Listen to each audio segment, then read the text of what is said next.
Olá, irmãs e irmãos, graça e paz. A nossa reflexão da Escola Dominical de hoje, da nossa revista Maturidade Cristã, nos traz a lição sobre maturidade em tempos de perdas e luto.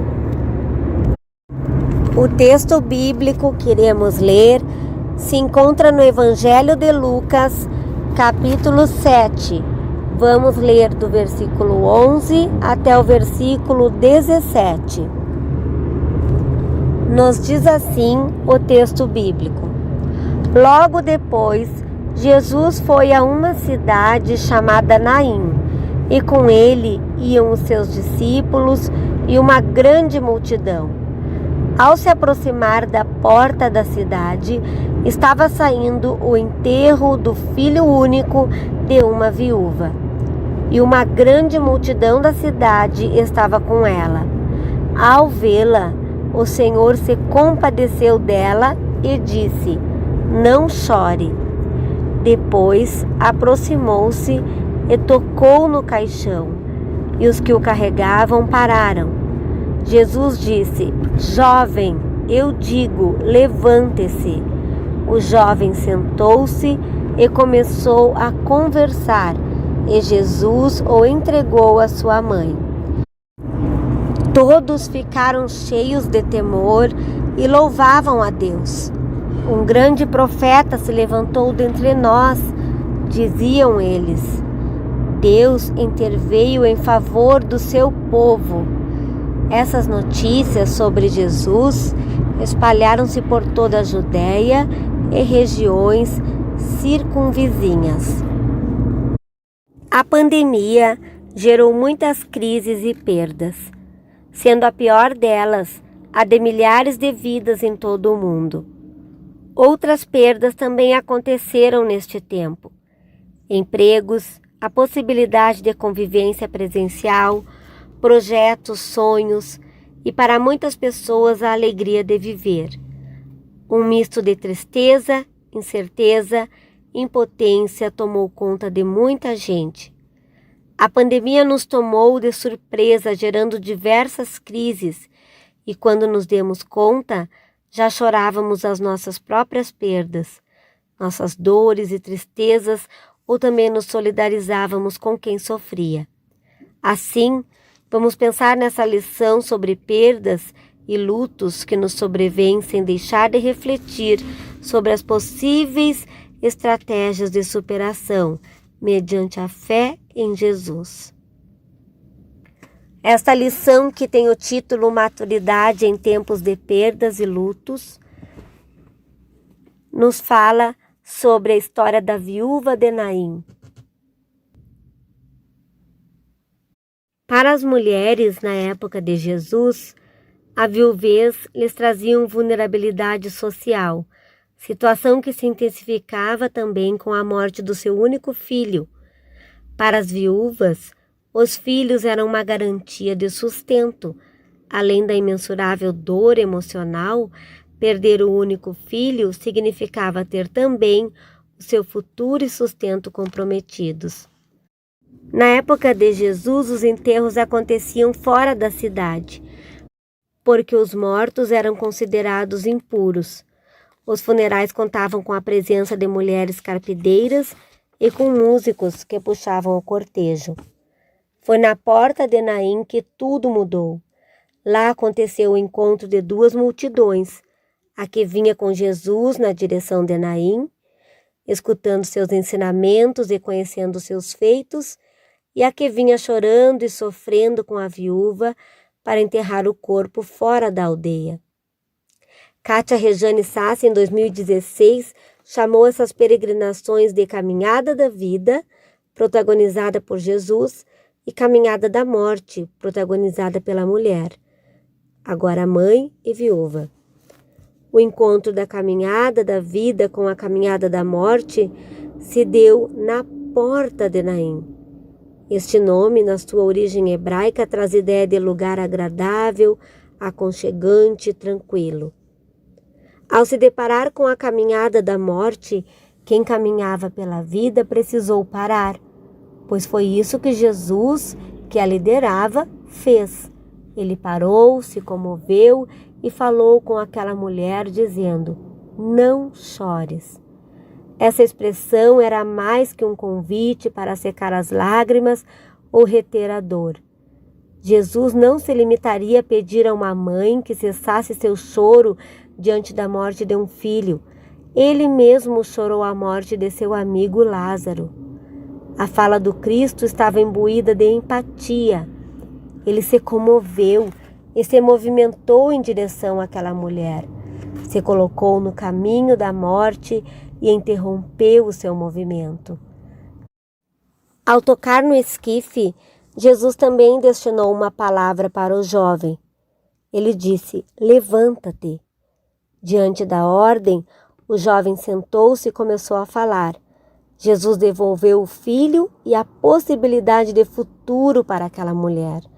O filho ressuscitou e ela também, pois ressurreição é mais que voltar a ter vida, tem a ver com construção de novas possibilidades e relações. Ao trazer à vida o filho da viúva, Jesus lhe garantiu o sustento e não somente a companhia. Além daquela família, os 2 grupos que se encontraram às portas da cidade foram também alcançados pelo milagre operado por Jesus. O texto declara que o povo glorificou a Deus. A agradável cidade de Naim não foi poupada de viver experiências dolorosas. No entanto, a presença de Jesus ali fez toda a diferença. Na história dessa viúva, identificamos histórias de muitas pessoas e talvez a nossa própria. Cremos em Deus, que tem poder para ainda hoje ressuscitar mortos e que Ele opera seus propósitos que muitas vezes não entendemos. No entanto, seu poder restaurador se manifesta para além disso, mesmo diante das perdas.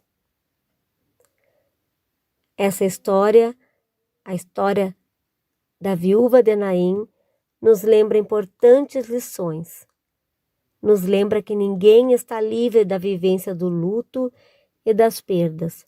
A nossa fé em Deus não nos impede de experimentar dores e sofrimentos. Quando menos esperamos, a morte chega, um projeto não dá certo, algo estável se rompe. Jesus avisou sobre as aflições vividas no mundo, revelando que, apesar da fé, a vida tem momentos difíceis. No entanto, a superação da dor é uma necessidade e o Senhor nos desafia a ter bom ânimo. Aquilo que perdemos não precisa determinar o fim da nossa caminhada. Enquanto se caminha, apesar da dor, é possível achar o consolo em Deus, conforto na companhia das pessoas e oportunidades de restauração. Essa história nos lembra também que podemos expressar nossa dor. Na vivência da sua dor, aquela mulher chorou. Cada pessoa vive a dor de suas perdas de forma diferente. E ter espaço e tempo para esta vivência é fundamental para a superação. Há valor curativo em chorar a dor. Nós não precisamos renunciar a isso. Chorar nossas perdas não é sinônimo de fraqueza de fé ou falta de confiança em Jesus.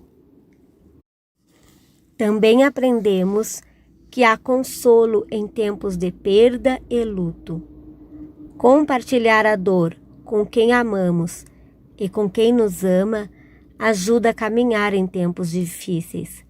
Foi enquanto caminhava em meio à dor que a viúva se encontrou com Jesus, cujas palavras, não chores, foram também um sinal de consolo. Seguir Jesus, seus ensinamentos e suas práticas, levá-lo para dentro da nossa casa, abrir a porta para Ele, é ter a possibilidade de ver processos de morte serem ressignificados na nossa vida. Nós precisamos também nos abrir para receber consolo através das pessoas que estão próximas a nós e as que se manifestam em tempos de crise. A consolação precisa ser acompanhada de prática. A maneira como Jesus atuou na vida daquela mulher nos inspira a agir quando nos deparamos com pessoas entristecidas pela vivência de perdas. Jesus falou e também agiu. Nosso consolo na vida das pessoas precisa articular palavras amorosas que não julgam nem diminuem o sofrimento, com ações em favor da vida. Além das palavras certas, podemos pensar em ações que podem melhorar a situação da pessoa. Isso implica doação de si, mobilização da rede de apoio, investimento de tempo e recursos para que essa pessoa tenha a possibilidade de superar e seguir adiante. Diante das perdas e lutos, consolando ou recebendo consolo, podemos experimentar o poder restaurador de Jesus, que faz novas todas as coisas e pode transformar pranto em riso. Nos momentos de perda, Deus semeia entre nós a esperança na vida que continua. Jesus se colocou diante da dor daquela mulher, a consolou e a animou. Ela, ao se abrir à consolação, teve sua vida transformada. Hoje essa esperança está em Jesus e no consolo que Deus nos oferece por meio do apoio de nossos irmãos e irmãs em Cristo. Para aquele jovem, Jesus disse: levanta-te. Essa é a ordem para a igreja. Nós devemos nos levantar para ajudar a quem sofre. Como comunidade de fé, não estamos imunes às perdas e lutos, mas em comunidade encontramos formas de superação, nos ajudando mutuamente. Deus, que caminha conosco, nos ajuda a superar a dor e nos dá forças para prosseguir e animar outras pessoas. Amém. Um abraço, meu irmão e minha irmã, e até a próxima lição da Escola Dominical, e que Deus abençoe a todos e todas. Amém.